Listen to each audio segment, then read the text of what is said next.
Vamos fazer uma oração? Oremos.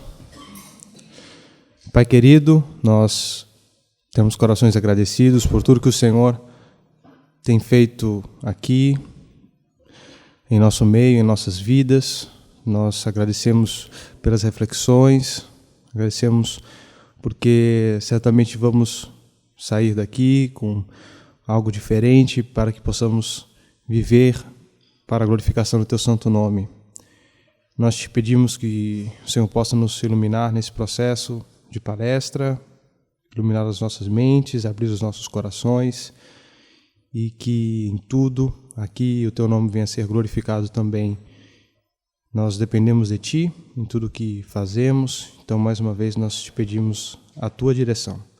Em nome do Teu Filho amado Jesus é que oramos. Amém.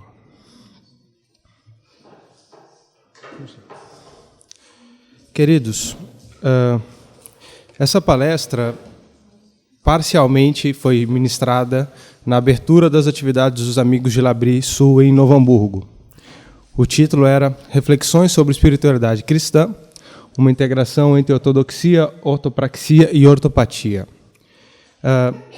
Fizemos uma versão específica para esse retiro, então não vai ser a mesma palestra que foi ministrada lá, nós vamos ter algumas alterações, mas vai ter um eixo muito próximo daquilo que nós já abordamos no início do ano.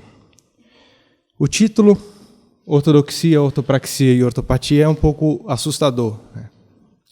Dizem que o pessoal do Labri gosta de fazer esses títulos assim que tem um certo impacto, mas eu costumo pensar que normalmente quando a gente tem algum tipo de incursão na academia, na universidade, com o passar do tempo a gente começa a querer dar títulos mais sofisticados para as coisas, né? Mas eu vou simplificar para vocês. A ideia de ortodoxia, ortopraxia e ortopatia, o prefixo orto vem de algo que é correto, doxia, doxa, discurso, pode às vezes ser utilizado como tratado. Então, ortodoxia, a gente pode pensar numa crença correta. Orto, vocês já sabem que é correto. Praxia, praxis, ação. Então, ortopraxia seria uma prática correta. E ortopatia, orto, já sabem. E patos, a gente vem também do grego, numa ideia das nossas paixões, emoções, esse aspecto mais sensível da nossa experiência. Poderíamos pensar como verdade, como moral e como estética também, como essas dimensões, a dimensão reflexiva do pensamento, do verdadeiro, uma dimensão da nossa ação que busca ser uma ação boa, né?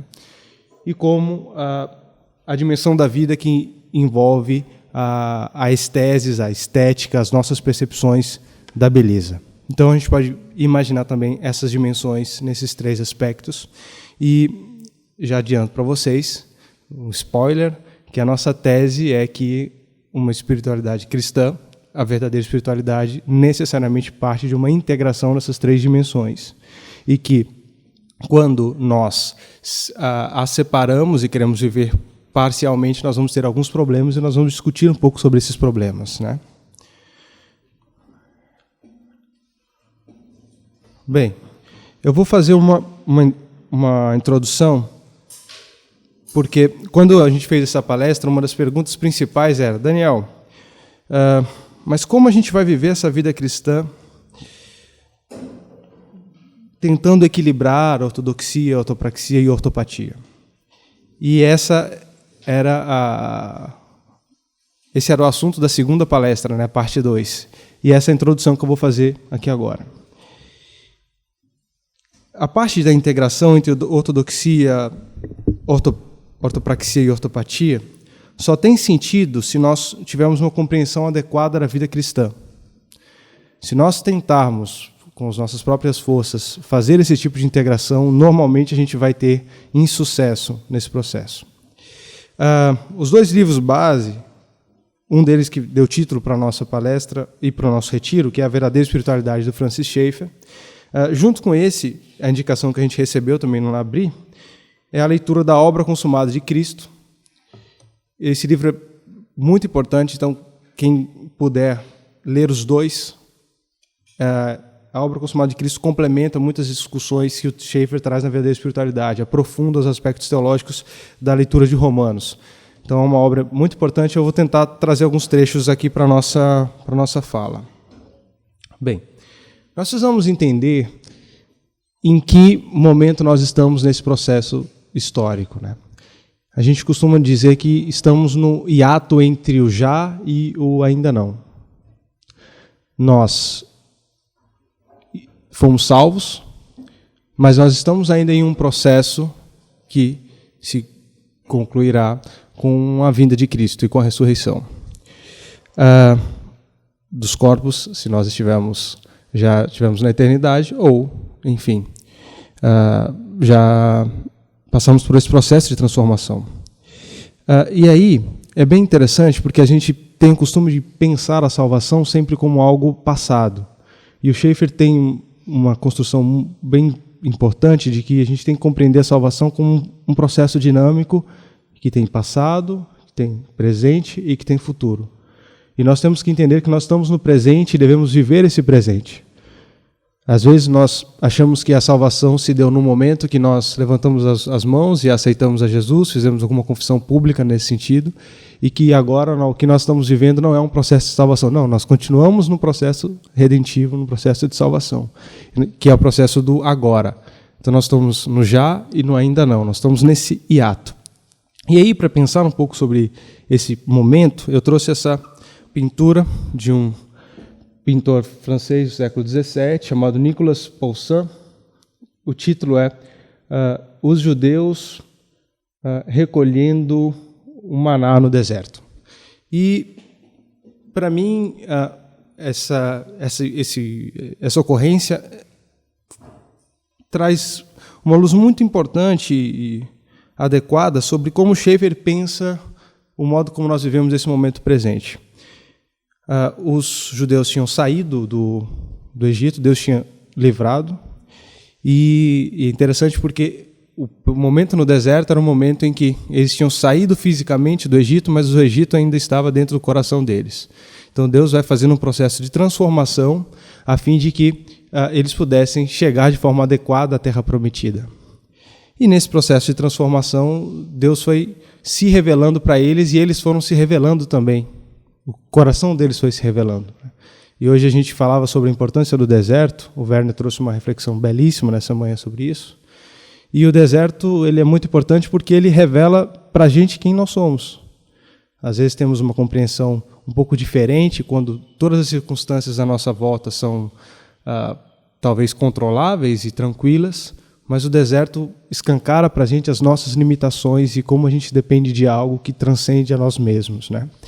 E nessa passagem de Êxodo 16, os judeus começam a resmungar e falar, olha, melhor que a gente tivesse morrido lá com o faraó, porque lá a gente tinha carne, lá a gente tinha outros alimentos, e questionaram a Deus em relação a isso.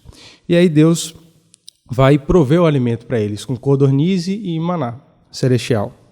Só que Deus tinha dado uma indicação para eles, que eles deveriam, esse alimento seria dado diariamente, e que eles só poderiam recolher uma certa quantidade que seria suficiente para aquele dia. Eles não poderiam guardar.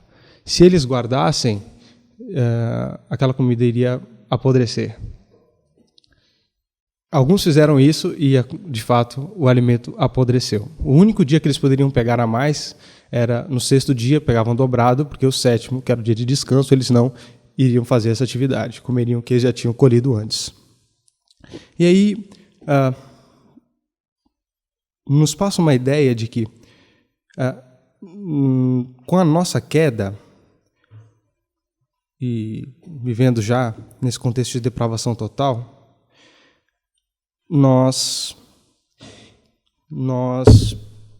temos a necessidade de encontrar algo que dá uma certa estabilidade para a nossa existência. Nós somos criados para uma realidade que não é essa realidade. Nós vivemos numa realidade decaída. E por nós não termos sido criados para essa realidade, nós temos muita dificuldade de se estruturar nessa realidade, porque o sofrimento é algo muito angustiante para nós.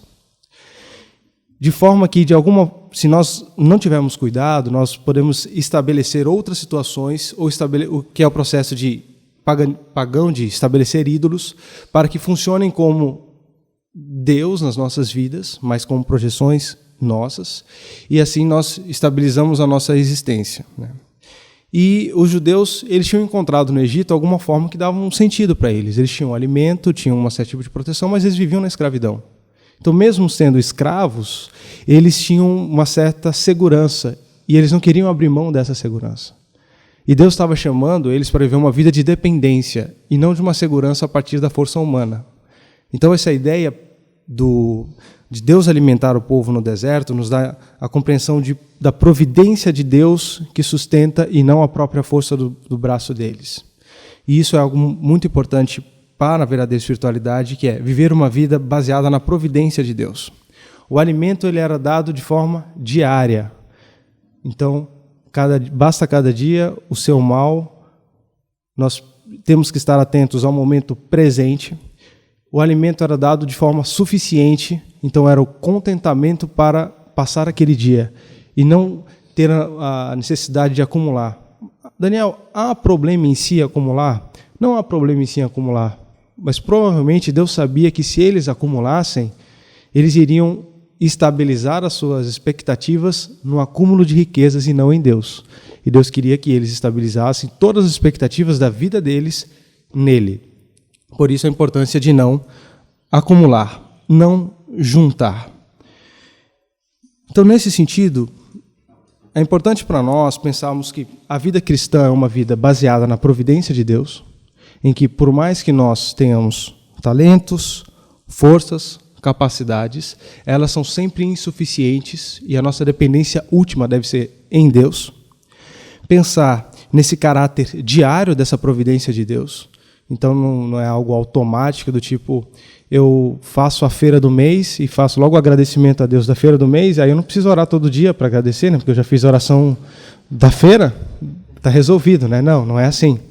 Aquela citação que o Rodolfo nos trouxe do Schaeffer, a fé do café da manhã não vai ser suficiente para a tarde, que não vai ser suficiente para a noite, a gente precisa sempre ter um processo de renovação desse momento presente. Então confiar na providência de Deus, atentos ao momento presente e com alegria no sentido de contentamento naquilo que Deus provê e não nas nossas expectativas. Então, Deus proveu um maná, nós estamos alegres e contentes com o maná. O meu pai ele costuma dizer o seguinte, eu agradeço a Deus se eu tiver um filé mignon, mas eu agradeço a Deus se eu tiver um filé nenhum. Desde criança eu ouvi ele falar sobre isso, né? E isso ficou na minha mente. Essa dinâmica do agradecimento é uma dinâmica que nos conecta com o momento presente e nos faz ter contentamento, e isso é imprescindível. Eu tenho que falar isso antes, porque eu não disse isso, mas agora eu falo. A gente tem o costume de, às vezes em algumas palestras, não a gente no sentido do labri, mas em vários contextos que a gente participa, da gente estabelecer situações e as pessoas acham que a partir dessas estratégias a gente consegue articular bem e a gente vive a vida cristã. Não é isso. Existe algo anterior e muito mais profundo do que isso. E para depois nós conseguirmos articular essa realidade externa, vamos colocar assim, só vai fazer sentido a partir de uma estabilidade, de uma vida cristã mais profunda, e é isso que eu quero colocar para vocês. E aí o Schaeffer, nesse sentido da vida cristã mais profunda, ele traz a ideia da centralidade da morte.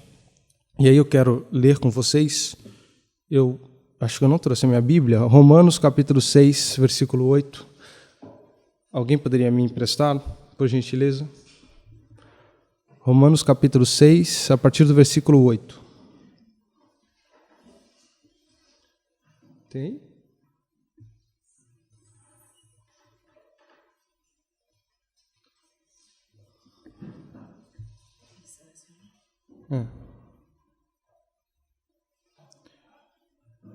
Tá bom. Vou fazer a leitura. Romanos capítulo 6, a partir do versículo 8. E mais, se morremos com Cristo, cremos que também com Ele viveremos. Pois sabemos que, havendo sido ressuscitado dos mortos, Cristo não pode morrer novamente, ou seja, a morte não tem mais qualquer poder sobre Ele. Porque ao morrer para o pecado, morreu de uma vez por todas para o pecado. Todavia, quanto ao viver, vive para Deus. Assim, desta mesma maneira, considerai-vos mortos para o pecado, mas vivos para Deus, em Cristo Jesus. Portanto, não permitais que o pecado domine o vosso corpo mortal, forçando-vos a obedecerdes às vossas vontades. E assim o texto segue, o foco no versículo 11. Assim, da mesma maneira, considerai-vos mortos para o pecado, mas vivos para Deus em Cristo Jesus. O Schaeffer trabalha muito com a ideia da centralidade da morte. O cristão, ele não deve ter medo da morte por dois motivos. Um, porque nossa segurança está em Deus, e outra, porque nós não podemos morrer duas vezes. Nós já estamos mortos. E nós estamos vivendo uma nova vida que nós recebemos em Cristo Jesus. Isso é bem importante de nós entendermos. A centralidade da morte, da renúncia do nosso próprio eu, das nossas próprias vontades, de querer ser Deus e estabilizar a nossa existência a partir de nós mesmos. Isso significa a nossa morte, carregar a nossa cruz e renunciar o nosso eu. E vivemos uma nova vida. A vida que nos foi dada por Deus. Vivemos uma vida por fé, através do Espírito Santo. Então, isso é muito importante. A compreensão de que a vida cristã é uma vida que reconhece que morremos e recebemos a vida que é pela graça de Deus, um dom gratuito. E essa vida não é nossa, nesse sentido, de que não foi conquistada pelos nossos méritos, e nós vivemos pela graça e vivemos pela fé. E é uma vida que é feita para glorificar a Deus, é o fim último dela. Amar a Deus sobre todas as coisas. Daniel, como é que a gente consegue entender isso? O Schaeffer ele faz uma seguinte ilustração. Imagine, isso está na obra consumada de Cristo. Imagine que você está na sua casa e acontece um terremoto. Não sei se foi exatamente um terremoto, mas enfim. Há um desabamento e cai tudo sobre você. Você morreu. Você morreu. Onde está você, Daniel, com seus talentos, com suas capacidades? Daniel morreu. Onde está você, Daniel, com as suas debilidades? Morreu. Você morreu. Mas, de repente, Deus me ressuscita e me dá uma nova oportunidade de viver.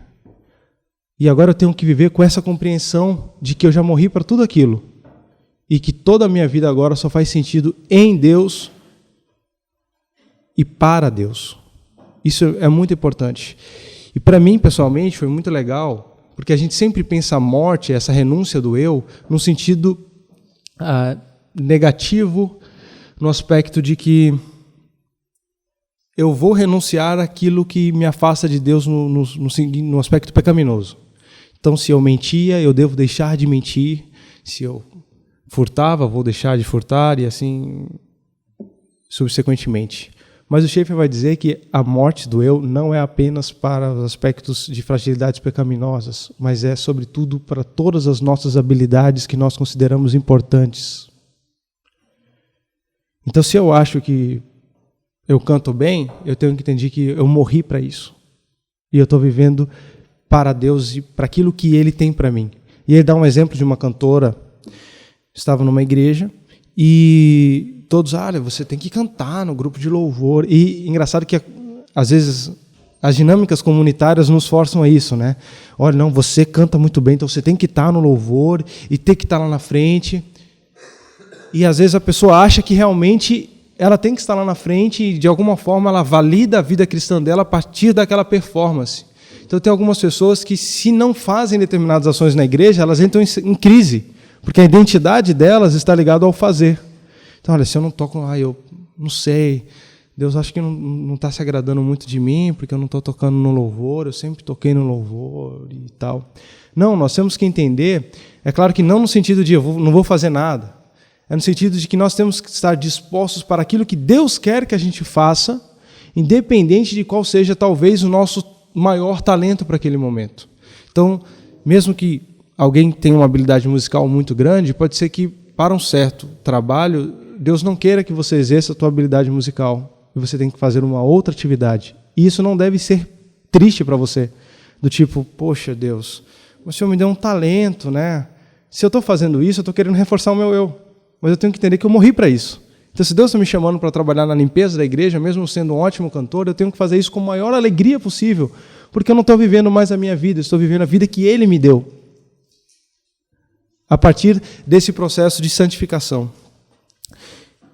Se a nossa vida é para glorificar a Deus, a gente inverte aquela lógica que a gente vive para ser feliz, a gente vive para glorificar a Ele, e a felicidade que seria a causa da nossa ação, ela se torna uma consequência, porque nós encontramos a satisfação plena em Deus, uma vez que Ele nos criou e sabe aquilo que nós necessitamos.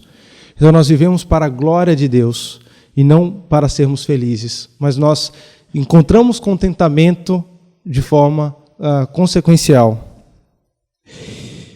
Uma fé amadurecida é uma fé que entendeu que não pode cobrar nada de Deus e consegue desenvolver um coração grato em todas as situações. E aí o Schaeffer traz muito bem a ideia de gratidão, de como nós temos que agradecer a Deus por tudo e em tudo que nós passamos. A gratidão tem dois aspectos importantes. Um é que a gratidão sempre nos conecta com o momento presente. Então é muito bom a gente agradecer no dia, várias vezes, se possível. Na hora que eu acordo e vou agradecer pelo descanso que eu tive, pelo ar que eu respiro, pelo alimento que está na minha mesa ali, pela provisão de Deus, eu estou conectado com o momento presente, quando eu vou fazer isso na hora do almoço, quando eu vou fazer isso num período devocional, quando eu vou fazer isso antes de dormir, quando eu vou fazer isso andando, indo para o trabalho, mentalmente, fazendo alguma oração, enfim. A gratidão nos joga para pensar em algo que nós estamos usufruindo no momento presente. Por isso é muito importante desenvolvermos essa característica de termos corações gratos. Lembrando que nunca é um desenvolvimento nosso, do tipo, eu quero ser grato. Não. É uma disposição que nós temos e o Espírito Santo nos conduz a isso. É uma atividade passiva ou passividade ativa. Nós nos dispomos para a ação de Deus e Deus vai criando essas estruturas nos nossos corações.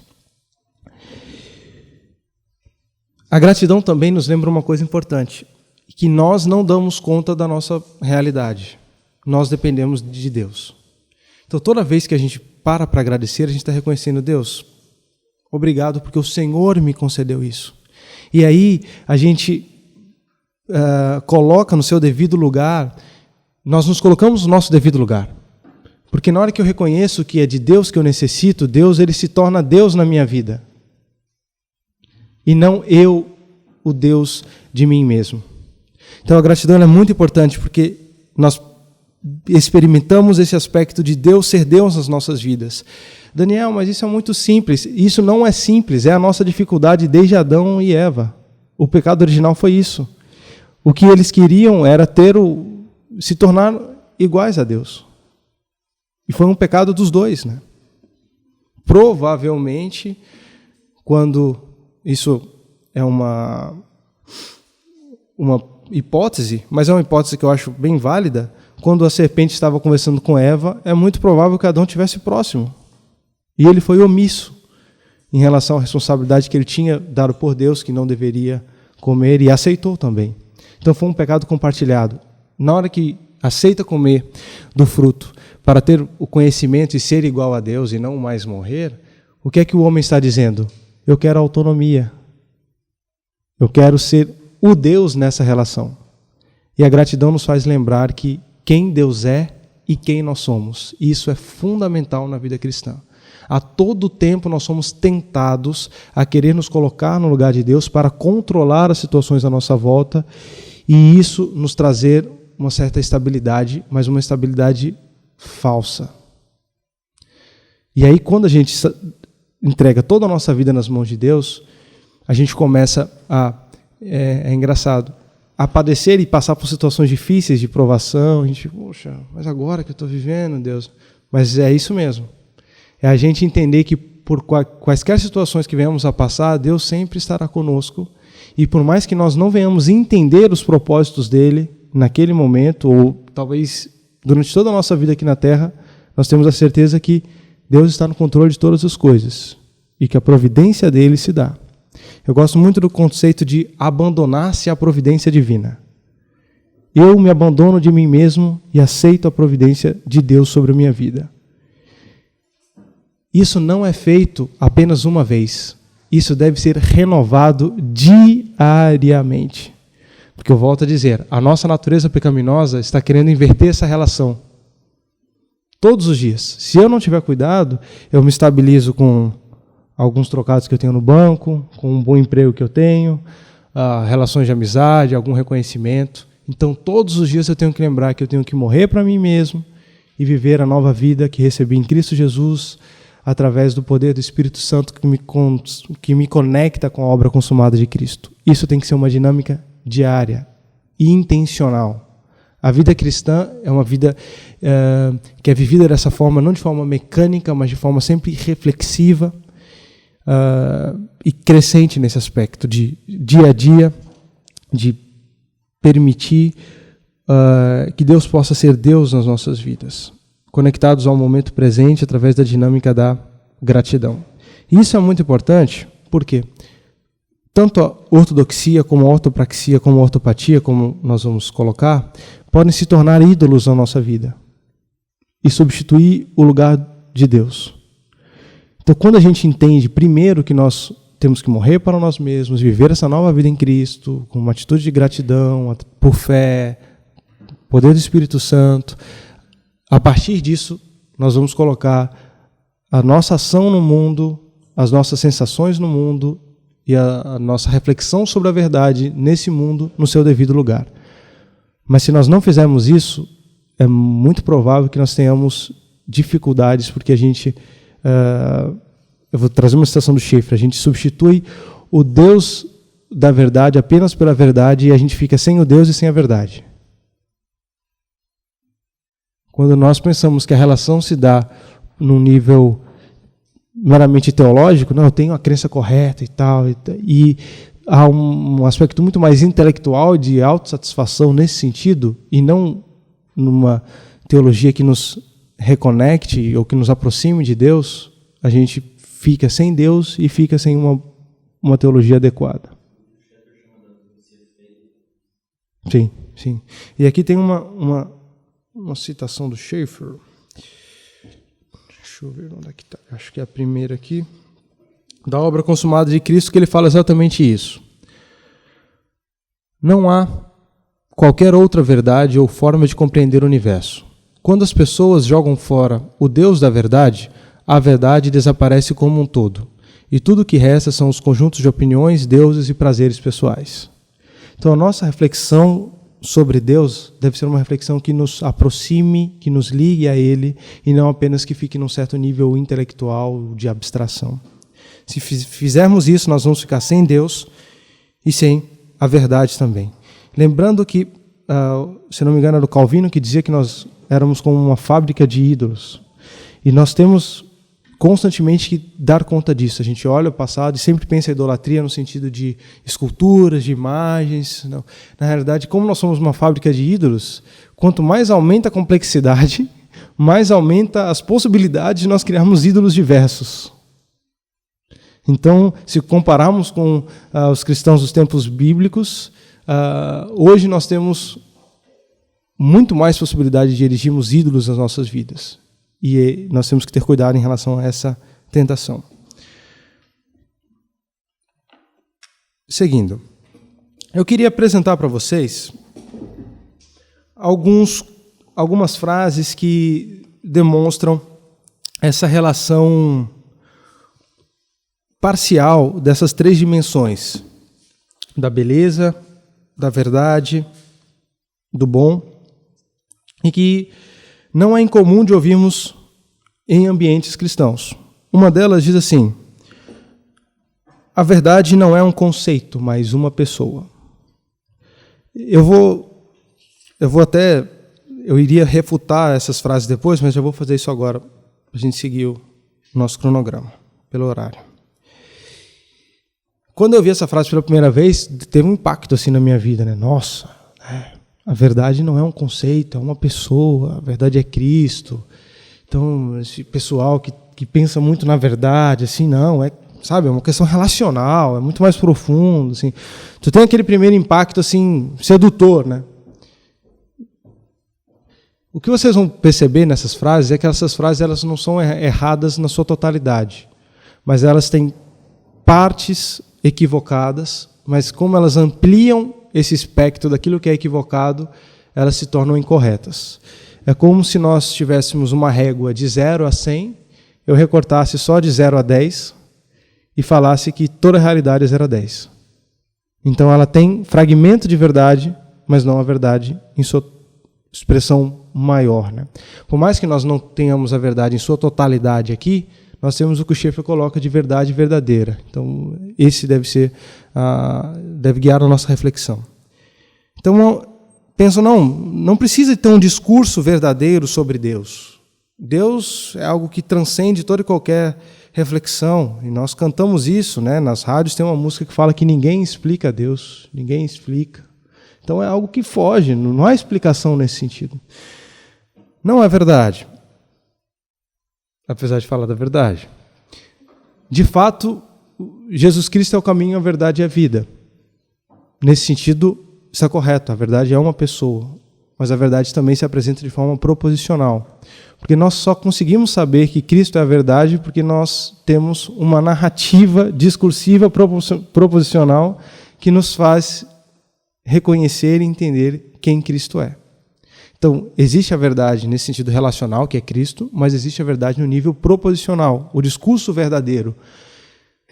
Rodolfo falou que o Schaeffer tinha essa importância dos limites corretos da doutrina que deveriam guiar a nossa prática. Então, a verdade não é apenas uma pessoa, como a frase bonita coloca, mas a verdade também se apresenta de forma proposicional e nós devemos cuidar dessa verdade nesse sentido. A segunda frase diz: não importa o destino, o mais importante é a viagem ou o caminho. Principalmente em outras espiritualidades, outros tipos de espiritualidade, sobretudo não cristãs, falam muito sobre isso. Não, essa questão de o destino final, a viagem, como não existe isso, é o processo, é o caminhar, né?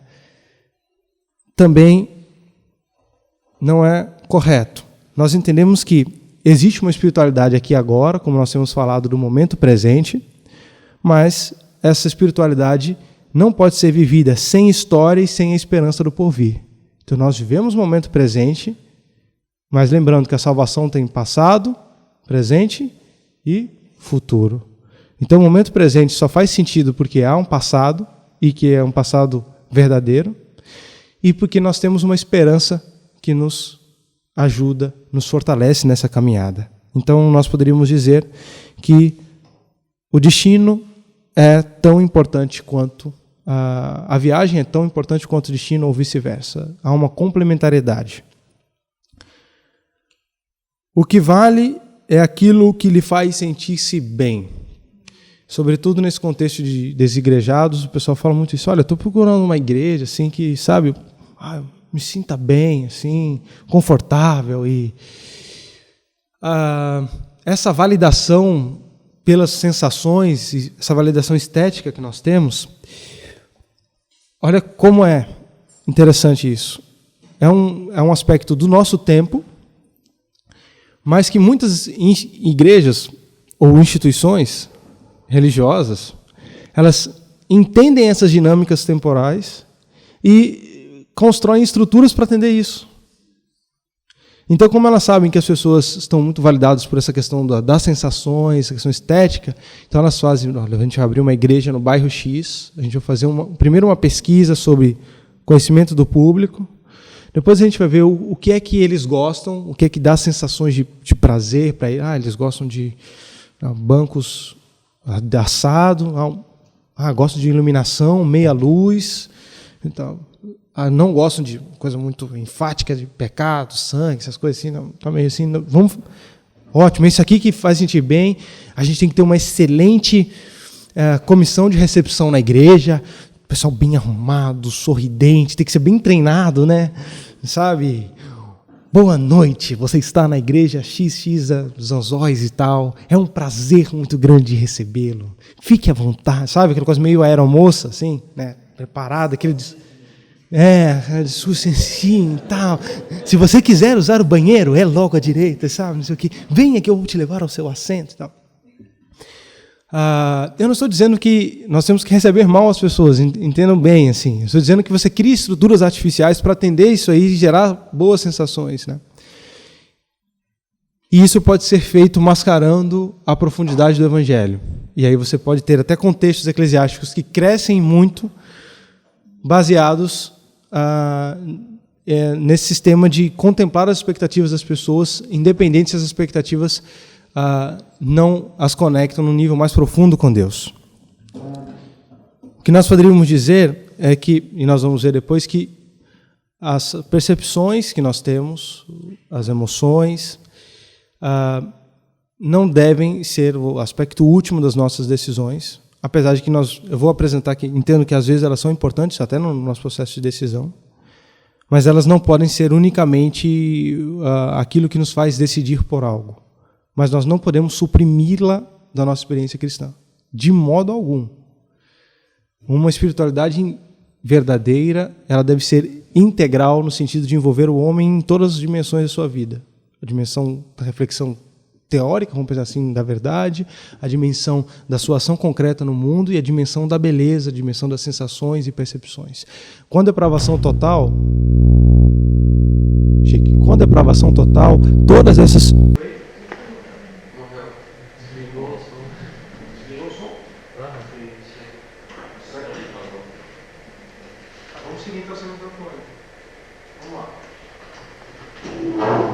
Com a depravação total... Mas eu já estava tranquilo, imaginando que não ia ficar mais... Não ia ter mais a minha gravação. Isso vai ser bom. Relaxou. Agora, você vai ficar em pé. Eu tava...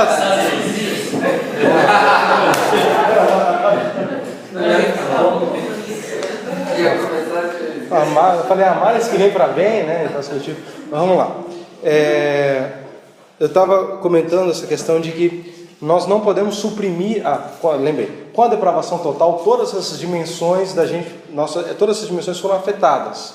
Reflexiva, da ação concreta e também das percepções e dos aspectos emocionais. E quando nós vivemos a nova vida em Cristo, todas essas dimensões também são restauradas gradativamente. E se nós não nos permitirmos e não entendemos que isso acontece de forma integral, a gente vai viver uma espiritualidade que não vai ser verdadeira nesse sentido mais profundo, né? Ela deve tocar todas essas dimensões. Pensamento, energia. Agora não vai ter gravação mesmo. Acho que a gente pode abrir a janela, ficar um pouco mais claro, né? Agora é vazio, né? Não passou do horário.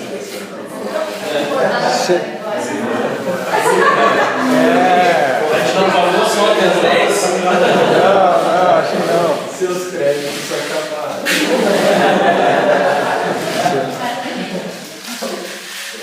Bom, temos luz.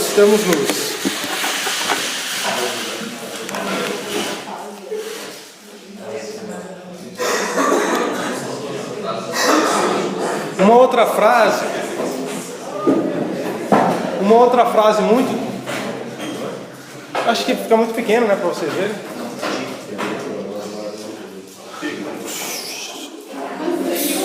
Mas eu uso aqui nos roteiros, tá ótimo. Vamos lá, voltando. Uma outra frase que também a gente ouve, que o mais importante é conhecer a verdade, é a crença correta, né? E o Rodolfo tinha falado muito como Schaeffer teve dificuldades de entender e principalmente as limitações do movimento fundamentalista sobre a demonstração prática da existência de Deus, né? Mas provavelmente os fundamentos teológicos o Schaeffer estaria de acordo com eles. mas isso vem de uma certa pressuposição, mesmo que essa frase não seja falada, mas a pressuposição de que basta a gente ter uma crença correta, fundamental, e defender essa crença que isso é suficiente. E não é suficiente. Nós temos que, de fato, ter uma crença correta, mas essa crença ela deve estar relacionada com a nossa vida, vou demonstrar isso, e não ser apenas uma defesa teórica, né? Ou quase ideológica, em certo sentido. Uma frase também, mas essa mais recente, né? O pessoal que acompanha debates na internet deve ter visto essa frase. Diz assim: conservadores na fé, mas progressistas na vida social. Uma certa dicotomia entre a dimensão privada e a expressão da minha fé no âmbito social. Eu tentei reestruturar essa frase, mas eu mudei o conservadores porque a expressão conservador também é um pouco ambígua e nós temos algumas dificuldades com ela. Mas é pensar o cristianismo de forma integral na esfera pública e também na esfera privada, e que não é uma espiritualidade fragmentada, mas uma espiritualidade sempre integral. Quando eu penso assim, é como se eu pudesse compartimentalizar a nossa espiritualidade. E isso às vezes acontece. A gente pensa, na Bahia eu chamaria de tangerina, aqui vocês chamam de bergamota, né? Às vezes a gente pensa a vida cristã como se fosse um gomo da bergamota. E outros gomos como o trabalho, a vida da família e tal. E a discussão que nós estamos fazendo para vocês é: pense a vida cristã como a casca da bergamota. E aí todas as dimensões da nossa vida fazem sentido a partir dessa realidade que é colocada como a cobertura ou como uma capa, né? A vida cristã não pode ser vivida como um gomo da bergamota, mas como a sua casca de forma integral para dar sentido. E aí, dois conceitos bíblicos para mim são importantes para a gente integrar a ortodoxia, ortopraxia e ortopatia. O primeiro é o conceito de conhecimento. Vocês já devem ter ouvido aquele texto de Oséias, capítulo 4, versículo 6, que diz: o meu povo foi destruído porque lhe faltou o conhecimento, porque tu rejeitaste o conhecimento, também eu te rejeitarei para que não sejais, e aí segue. Há uma repreensão de Deus por falta de conhecimento. E o que é que nós pensamos por conhecimento? Normalmente, uma crença correta sobre Deus. Ok? Agora eu vou dizer para vocês um outro texto que tem a palavra conhecer, que traz o verbo conhecer, que diz assim: e conheceu Adão e Eva, sua mulher, e ela concebeu e deu à luz a Caim. E segue o texto. O que o texto quer dizer quando conheceu Adão e Eva? Que eles tiveram uma relação. A palavra em hebraico é yadá. Agora eu vou dizer para vocês que quando Deus repreende o povo por falta de conhecimento, Ele usa a mesma palavra, yadá. Sabe o que isso quer dizer? O modo judaico de compreensão do conhecimento é bem diferente do grego, e nós bebemos muito da cultura ocidental com os gregos. Então os gregos tinham uma ideia de que o conhecimento seria uma forma de descrever essa realidade de modo objetivo, que pudesse ser algo que o Aristóteles chamava de episteme, um conhecimento das determinações universais do ser. Então é algo que não se relaciona comigo, eu não faço parte daquilo, é algo que eu posso descrever. E a gente tem muito isso quando a gente pensa no conhecimento da vida cristã. E a experiência judaica, o conhecimento é necessariamente um conhecimento relacional, de você ter experiência com aquilo que você conhece. Então quando o judeu fala assim: eu conheço essa mesa, ele diz assim: olha, essa aqui é a minha mesa. Essa mesa que me acompanhou por anos e anos de estudo. Eu sei todos os riscos que tem nessa mesa. Nossa, essa mesa já... foram muitas lágrimas nessa mesa. Eu fico pensando quando eu tiver que trocar por uma mesa nova. Vai ser difícil para mim. Mas por quê? Porque ele se relaciona com aquilo que ele conhece. A mesma ideia, o conhecimento que nós temos que ter de Deus bíblico, não é um conhecimento apenas de uma descrição das determinações, dos atributos de Deus, mas é uma relação profunda que nós temos que ter com Ele. Resumindo, se você não conhece ou não tem uma relação com Deus, você não tem, no sentido bíblico, conhecimento sobre Ele. Nesse sentido mais profundo. É que a gente tem alguma dificuldade, porque no português a gente usa a mesma palavra, às vezes com sentidos diferentes, o que em outras línguas eles vão pensar, por exemplo, o judeu tinha criação, ele tinha uma palavra em hebraico para a criação que era feita pelo homem e uma palavra em hebraico quando a criação era feita por Deus. Quando a gente traduz para o português, a gente sempre traz como criar, é como se fosse sempre o mesmo processo de criação. Então muitas línguas têm essa ideia de terem aspectos que diferenciam e usam palavras diferentes. No português a gente aglutina isso em uma palavra só. Então, assim, conhecimento no sentido bíblico significa essa relação profunda, autêntica que nós temos que ter com Deus, que envolve, sim, uma reflexão de sentido verdadeiro. Isso não está fora disso, mas não é isso. Essa questão relacional engloba esse aspecto da verdade, mas não é esse aspecto da verdade que o representa na sua totalidade. Então, o ideal de conhecimento de Deus é esse conhecimento nesse nível mais profundo, esse conhecimento que está conectado com a nossa realidade, com o nosso cotidiano. Interessante em Deuteronômio 1, 18 e 19, quando vai ter a indicação de como ensinar os filhos. Então, assim, ensinai-vos os vossos filhos, falando deles assentado em tua mesa, andando pelo caminho, deitando-se, levantando e tal. Não é um conhecimento tipo, vamos para a escola bíblica, voltando, viu, gente? É importante ir para a escola bíblica, né? Vamos continuar indo para a escola bíblica, vamos fortalecer isso. Mas não é aquele conhecimento tipo assim, agora eu vou para a escola bíblica, agora eu vou no estudar. Não, é um conhecimento que tem que estar conectado com o nosso dia a dia. E por isso, quando o pai ensina o filho durante a caminhada, durante o processo, o filho também entende que os sentidos de Deus na sua vida se dão em toda a sua experiência e não apenas em parte dela. O Parker tem ele faz uma divisão que eu acho importante para a gente entender isso. Ele fala, nós podemos ter conhecimento de Deus e conhecimento sobre Deus. Conhecimento sobre Deus é esse conhecimento teológico no sentido mais descritivo. O conhecimento de Deus é aquele conhecimento daquelas pessoas que se relacionam com Ele. É por isso que a gente vê na história cristã muitas pessoas que eram piedosas, que às vezes tinham uma elaboração teológica muito rudimentar e às vezes até com alguns problemas teológicos, mas impactaram o mundo de maneira tremenda e conheciam a Deus de forma muito inspiradora e inspira até os dias de hoje. Mas por quê? Porque eles tinham conhecimento no sentido bíblico, esse conhecimento relacional, esse conhecimento profundo, e não apenas uma descrição correta sobre Deus. Então a primeira questão que eu gostaria de contar para vocês é: o conhecimento na Bíblia é esse conhecimento de uma relação autêntica que se dá a um nível mais profundo da nossa existência e não apenas uma descrição intelectual que nós podemos fazer sobre Deus. Ok? O segundo ponto é a própria questão da fé.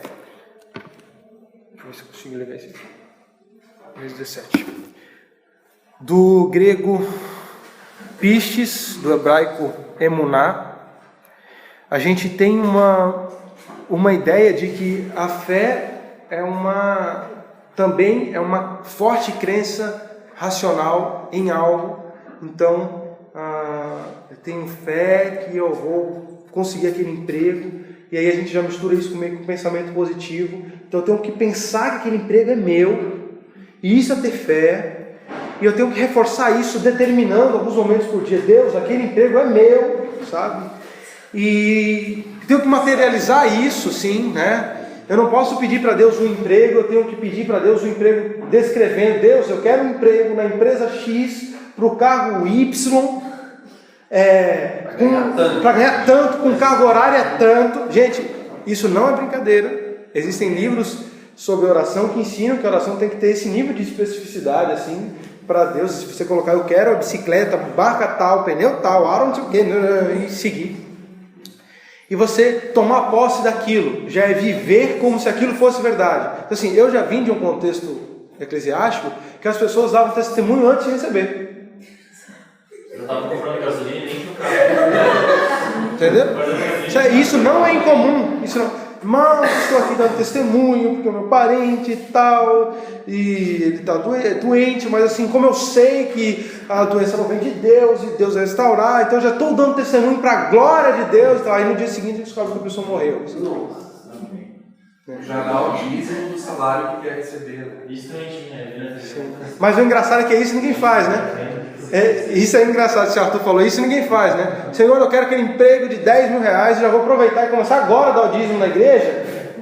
Isso aí normalmente não faz. Sabe por que não faz? Porque normalmente esse tipo de pedido é um pedido que inverte aquela relação. Lembra que eu falei que Deus tem que ser Deus nas nossas vidas e nós temos que entender aonde nós estamos e que Ele é soberano. Quando eu começo a pedir as coisas a partir das minhas próprias expectativas, eu estou domesticando Deus a partir daquilo que eu quero. Então nessa relação eu sou Deus e Ele é meu servo.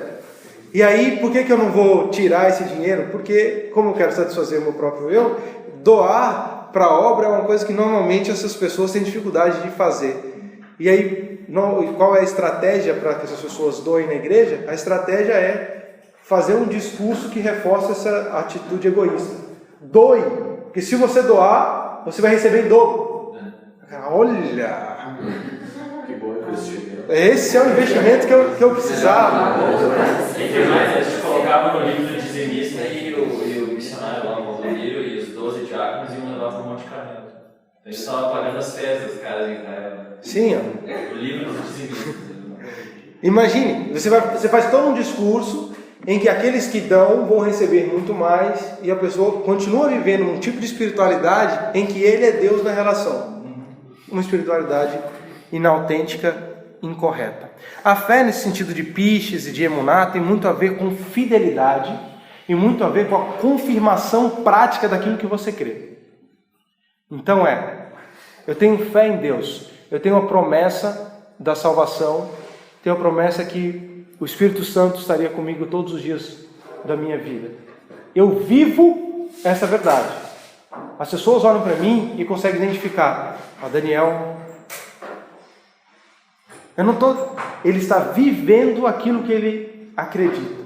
A fé é nesse sentido de, e aí por isso que não pode ser uma fé na expectativa nossa, tem que ser uma fé a partir da revelação, é uma prática que confirma aquilo que nós acreditamos. Um exemplo de Abraão foi justificado pela fé. Deus vai e fala que ele vai ter um filho, e ele sabe que a capacidade geracional dele, de Sara, já tinha encerrado já há muito tempo. Mas Deus falou, ele, ok, eu vou viver sabendo que eu vou receber um filho. Vai contar para Sara, Sara dá aquela risadinha, né? Você não está acreditando muito não, mas eu vou viver. Aí, Sara tem um filho que coloca o nome de Isaac, né? Itzhak, que uma das possíveis interpretações é aquele que ri. É Deus dizendo para Sara assim, olha, quem ri por último ri melhor. Você deu aquela risadinha antes, mas tá aí, ó. Agora eu estou sorrindo com a realidade.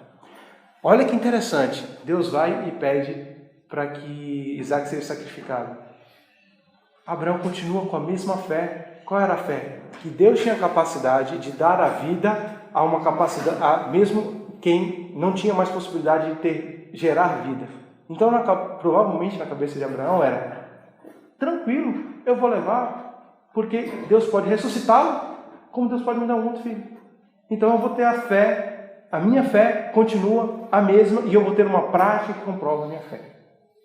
Então, baseado na revelação das Escrituras, a nossa fé tem que ser essa comprovação prática, dia a dia, daquilo que nós acreditamos. E não apenas uma crença em alguma expectativa que nós temos, ou algo que vive só nesse nível da abstração. Não, tem que ser algo concreto. Diariamente. Fé, pistes e emuná. Tem a ver com fidelidade. Das 3 dimensões de ortodoxia, ortopraxia e ortopatia, e aí... quando eu trouxe a ideia do conhecimento e da fé, era demonstrando que a vivência de um conhecimento de Deus e a fé envolve sempre essas 3 dimensões. Então, quando eu quis dizer que não era só uma reflexão sobre a verdade, mas contém a reflexão sobre a verdade, mas é algo mais profundo do que isso. Então, a gente vive essa verdade, é a prática, e aí nós vamos verificar que a Bíblia nos direciona que essa prática também deve estar dialogando com as nossas afeições mais profundas, as nossas emoções, a nossa sensação estética, com a beleza. Vou citar alguns textos para vocês que falam da questão da ortodoxia, da crença correta. João 17:17 diz: santifica-os na tua verdade, a tua palavra é a verdade. 2 Coríntios 13:8, porque nada podemos contra a verdade, senão pela verdade. 1 João 2:21, não vos escrevi porque não soubesseis a verdade, mas porque a sabeis, e porque nenhuma mentira vem da verdade. Perceba que nós estamos falando de um discurso correto, discurso verdadeiro. Toda a Escritura é inspirada por Deus e útil para ensinar, repreender, para corrigir, e formar na justiça, e por ela o homem de Deus se torna perfeito, capacitado para toda a boa obra. A nossa verdade, a verdade que nós temos acesso é a verdade que foi revelada por Deus nas suas Escrituras. Então, partimos do solo Escritura. Ortodoxia ela é muito importante. Então, se nós, às vezes, fazemos aquela crítica, nossa, essa questão de ter uma boa teologia, isso é coisa de teólogo e os liberais, não sei o quê, a gente tem que ter uma vida cristã relacional, na prática e tal. Normalmente, os grupos que se iniciam assim, a prática suplanta os aspectos ortodoxos e aí, sem que ele perceba, a prática se torna um tipo de ortodoxia não bíblica. Exemplo. Olha, o amor de Deus é revelado por nós com auxílio aos pobres. Mas esse negócio de teologia, essas coisas, é muita abstração, é auxílio aos pobres e tal. Você começa a fazer essa prática e isso se torna também a sua reflexão. Você tem uma ação nesse sentido e se torna a sua reflexão teórica sobre Deus. E aí, o processo missional, em alguns casos, se torna igual à ação social. E pensem que a ação social, de alguma forma, está contemplada na nossa missão, mas a missão também é algo muito mais amplo. Ortopraxia, ação correta. Textos bíblicos que nos mostram para a ação. E é bem interessante quando a gente pensa em fé, quando eu falei com fidelidade e uma vida que comprova. Aquele texto de Tiago diz assim: assim também a fé, se não tiver as obras, é morta em si mesmo. Mas dirá alguém: tu tens a fé, eu tenho as obras. Mostra-me a tua fé sem as suas obras, e eu te mostrarei a minha fé pelas minhas obras. Então assim, por que a fé sem as obras é morta? Porque ela não faz sentido. O que faz sentido no aspecto bíblico, a fé que nós temos em Deus, é a nossa crença a partir da certeza que Ele existe, que Ele intervém na história e eu ajo dessa forma. Quando eu, por exemplo, vou fazer meu cronograma de financeiro, meu planejamento de vida e faço tudo nos mínimos detalhes, controlando toda a realidade, de alguma forma eu estou dizendo assim, eu não estou vivendo uma vida de fé. Porque eu não estou entendendo que a realidade é dual, no sentido sobrenatural e sobrenatural, e que há um Deus que intervém na história e que a minha história sempre tem que ter o máximo de espaço possível para que Ele intervenha nela. Então não somos nós que controlamos a nossa vida, mas nós vivemos a partir da provisão dEle. Então uma fé adequada é uma fé que consegue comprovar isso, demonstrar isso. Por isso eu acho muito bonita essa ideia do Schaeffer, da nossa vida ser uma demonstração da existência de Deus. Uma vida por fé assim. E é assim que a gente tem que viver. Porque o justo viverá pela fé. É essa forma que nós temos que viver. Mas como a gente pode pensar que a fé é só uma crença? Não, eu tenho fé. Tenho fé que Deus existe.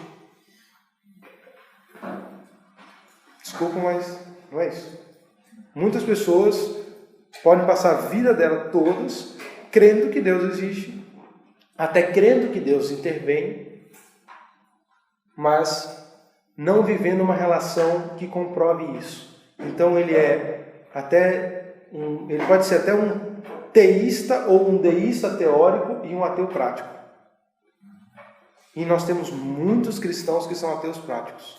Eles vão nas igrejas aos domingos, mas na segunda-feira Deus não faz mais sentido para eles. Então eles vivem tudo como se a força do próprio braço deles fosse suficiente. E nós não somos chamados para viver um ateísmo prático. Nós somos chamados para viver uma vida de profunda comunhão com Deus, imersa em sentidos divinos. Ortopatia. Um outro texto de ortopraxia, João 14, 21. Aquele que tem os mandamentos e os guarda, esse é que me ama. E aquele que me ama será amado por meu Pai, e eu amarei e manifestarei nele.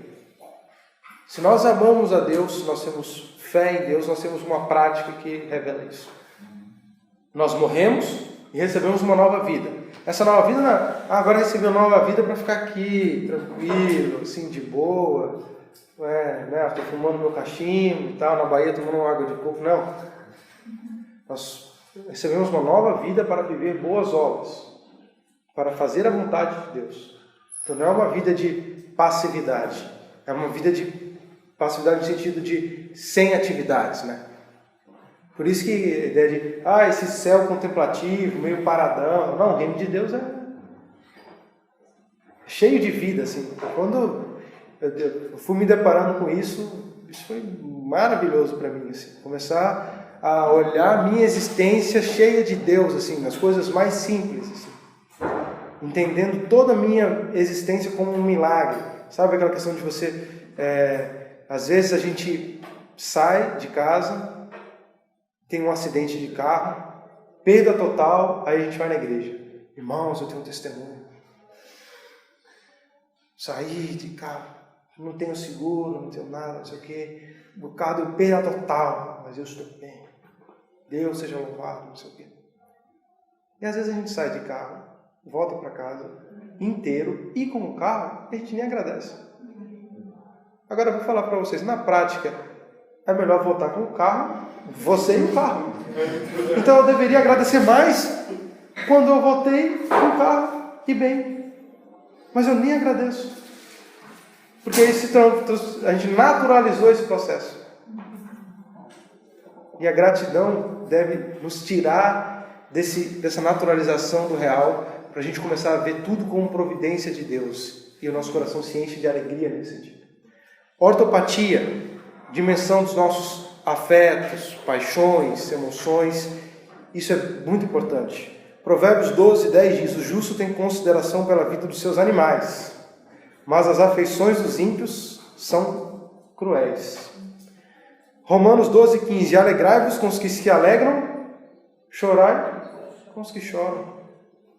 Nós temos que entender o contexto que nós estamos e nos conectar emocionalmente com os contextos. Aquele Jesus apático, né, que a gente viu, que o Rodolfo apresentou. Ali tinha um Jesus apático. Se vocês descerem essa escada ali, vocês vão ver o Jesus pop. Tem ali à direita um Jesus pop, né? Bem charmoso, né? Enfim. A gente vive um tempo hoje de desconexão cada vez maior com a realidade. Então, assim, tá tendo um incêndio atrás de mim, pessoas gritando, correndo, eu estou tirando selfie, sorrindo e tal, e todo mundo lá, não sei o quê. Eu estou num funeral, que seria um espaço de reflexão, até o Salomão fala sobre isso. Eu estou caçando Pokémon, eu estou dando risadas, mas por que esse tipo? Porque como não há nenhum tipo de ordem na realidade, as minhas emoções têm que ser vividas como eu bem entender. Então, se eu tenho vontade de sorrir quando é para chorar, eu tenho que sorrir. Se eu tenho vontade de chorar, eu tenho que fazer isso. Se eu tenho vontade de amar um animal e casar com um animal, eu tenho que fazer isso, porque as minhas afeições, as minhas vontades me levaram a isso. E assim, vocês estão dando risada, mas não é incomum. Isso não é incomum. No Canadá, eu estava vendo uma decisão judicial nesse sentido, que entraram, que era um crime de bestialidade e tal, e aí eles colocaram que determinados tipos de relações com animais não seriam considerados bestialidade. Tem uma mãe que é casada com um filho. Mas por quê? Vivem em um mundo sem sentidos, em desordem, as afeições são vividas dessa forma. Para linha do desespero, como não há nenhuma ordem temporal externa, só tem uma questão que nos valida, que é a nossa própria corporeidade e as sensações que a gente pode ter.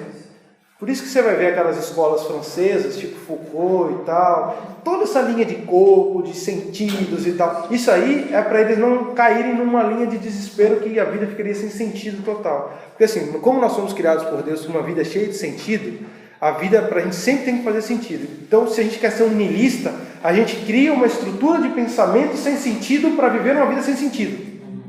Porque a gente não consegue viver sem sentido. Entenderam como é interessante isso?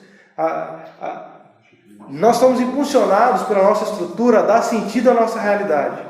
Então a gente não consegue viver sem algo que teoricamente possa fazer um intermédio nesse processo. Então a gente cria uma certa estrutura para nadificar o real e tal, para dizer, eu vivo assim.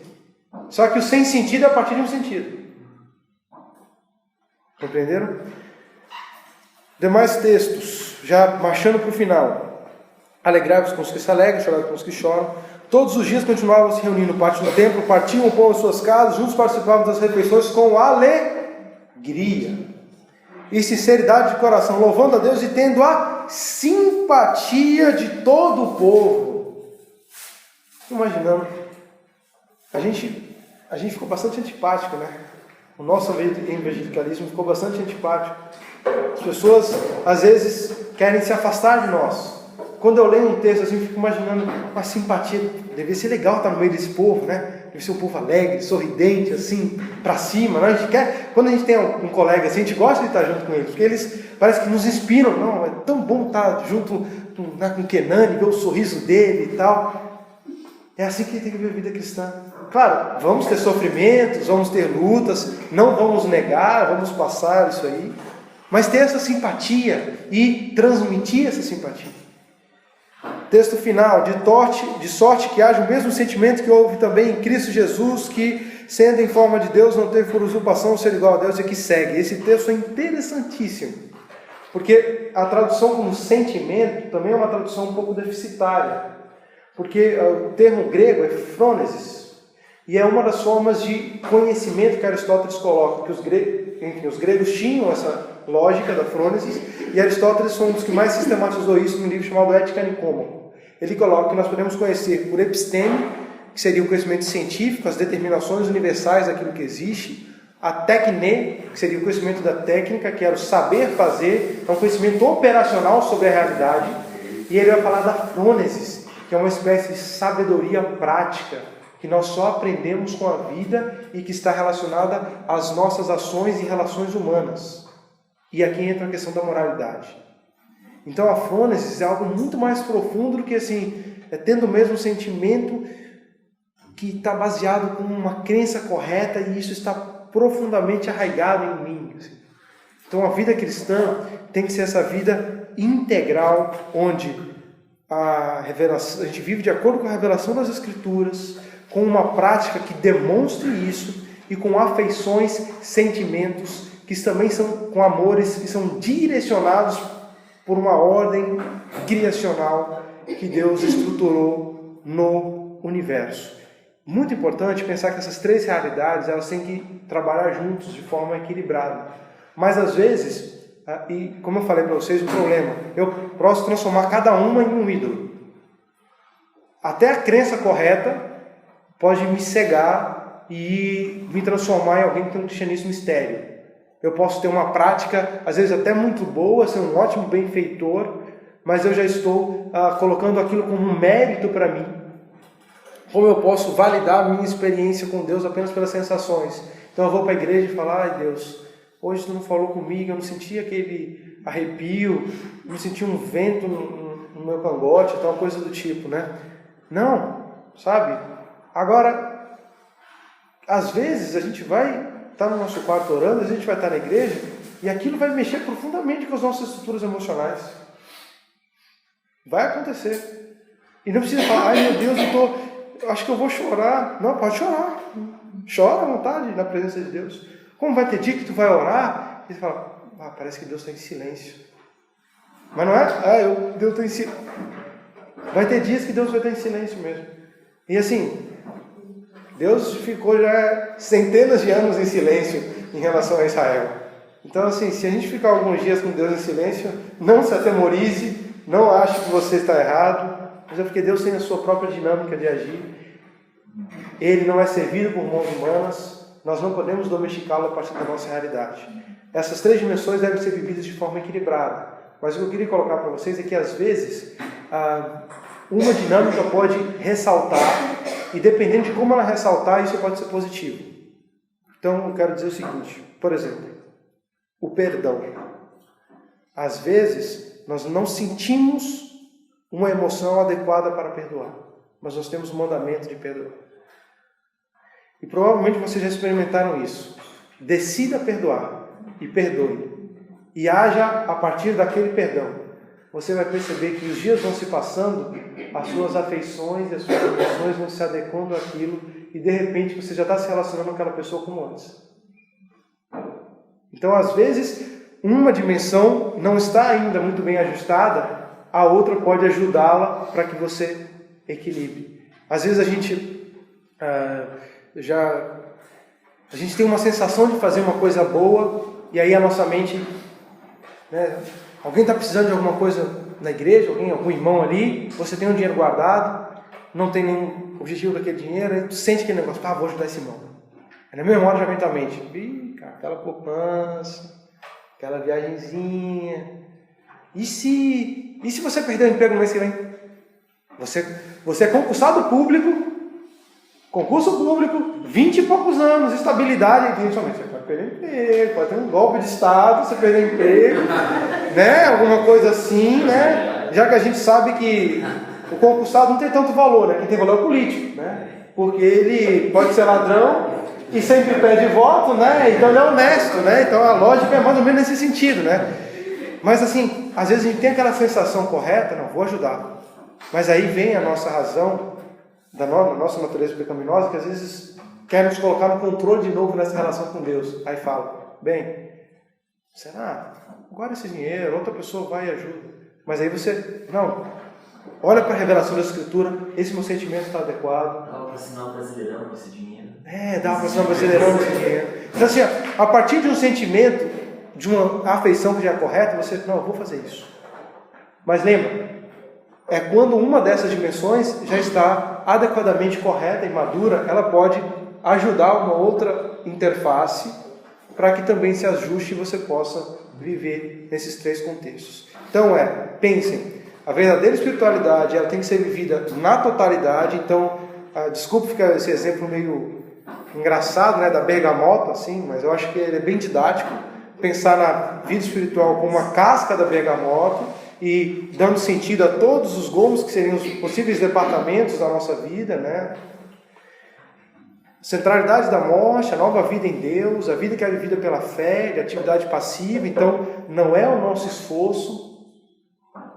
Se eu faço uma coisa boa, eu olho e falo, Deus, obrigado porque o Senhor tem transformado a minha vida e tem me dado capacidade de fazer uma coisa boa que eu só tenho capacidade de fazer pelo Senhor. Agora, se eu faço uma coisa ruim, aí eu lembro, eu sou mal mesmo, eu fiz uma coisa ruim. Quando eu faço uma coisa ruim, eu lembro realmente quem eu sou. Quando eu faço uma coisa boa, eu lembro realmente a vida nova que eu tive em Deus. E isso deve guiar as nossas ações. Amigos, obrigado pela atenção. Eu acho que pelo adiantar da hora, nós vamos fazer uma oração e vamos para o coffee break. Só falar? Pode sim. Muito breve. Acho que gratidão, de certa forma, resume isso. Eu tenho visto isso em alguns lugares, não preciso lembrar as fontes, mas como gratidão é um antídoto para vários problemas da vida cristã. E tu falando, eu lembrei de uma citação de Chesterton, que foi uma das primeiras livros que eu li, que ele fala, vai morrendo mais um dia durante o qual tive mãos, olhos, ouvidos e vasto mundo ao meu redor. E amanhã é outro dia, por que tenho direito a dois? Uau.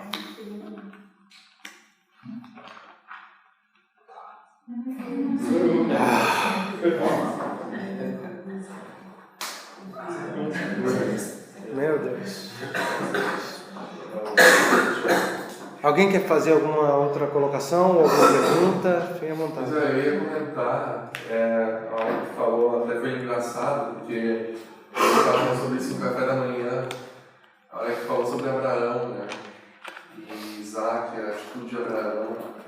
Eu, de certa maneira, tenho um pouco de dificuldade, talvez seja problema meu, de imaginar que Abraão levou isso numa boa, sabe? Eu acho assim muito difícil, para mim, até reconfortante imaginar assim, que Abraão sofreu com isso, sabe? Que não foi assim tão simples. Porque eu me colocando no lugar dele, eu imagino assim, cara, filho, sabe? Estou pedindo por esse filho e Deus, né, depois de tanta dificuldade, mandou esse filho, né? Ok, que ele dá a vida, que ele tira a vida, né? Mas eu acho assim, que essa imagem do Abraão, meio sobre-humano, para mim, pelo menos, ela é difícil. Aí eu lembrei de uma música do Marcos Almeida, pelo menos eu acho que é dele, canta ela, né?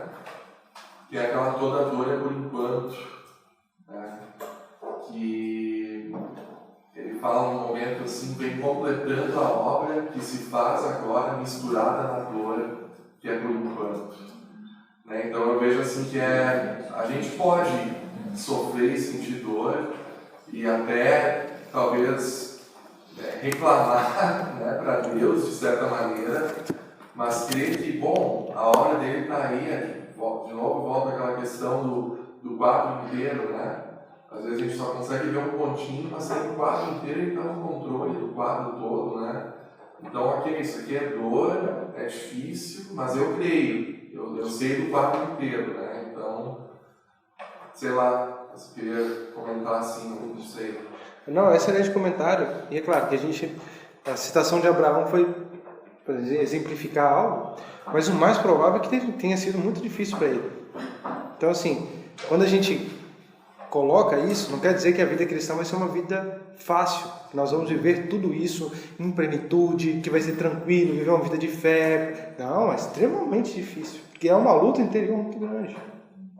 Então, a questão é, mesmo com essa luta, é o tipo de luta que vale a pena viver. É o bom combate que a gente tem que combater. Para a gente chegar no final da vida e falar, combati o bom combate. Então, vai ser difícil, né? A vida cristã não há nenhum tipo de negação dessa realidade, mas é um difícil que toda dor é por enquanto. Então essa esperança sempre nos faz caminhar. Eu achei importante a gente confiança emocional, né? Que o problema vem natural, né? Sabe que tem um estrutura, mas que eu venho, se força a confiar no meu confiar. Sim. Acho que talvez ele tenha sido isso com Abraão. Por um lado, ia, mas por outro, ele se forçava a confiar e acreditar. Sim, sim. E essa força não é uma força que, se nós formos tentar fazer a partir de nós mesmos, a gente vai fracassar. Então é sempre lembrando que o Espírito Santo em nós nos conecta com a obra consumada de Cristo e nós temos capacidade para vencer o pecado, o mal, as tentações, as dificuldades do dia. Então lembrando que, por mais que a gente tenha esse nosso impulso, esse impulso também está relacionado com Deus e nós vamos conseguir nele. Bem coerente. Só o que falou, tem até seleção sobre um livro do Kierkegaard, né, Temor e Tremor. O primeiro capítulo ele faz uma especulação assim, psicológica dos estados possíveis que Abraão foi para o monte. Fantástico. Primeiro capítulo, Temor e Tremor. Oremos.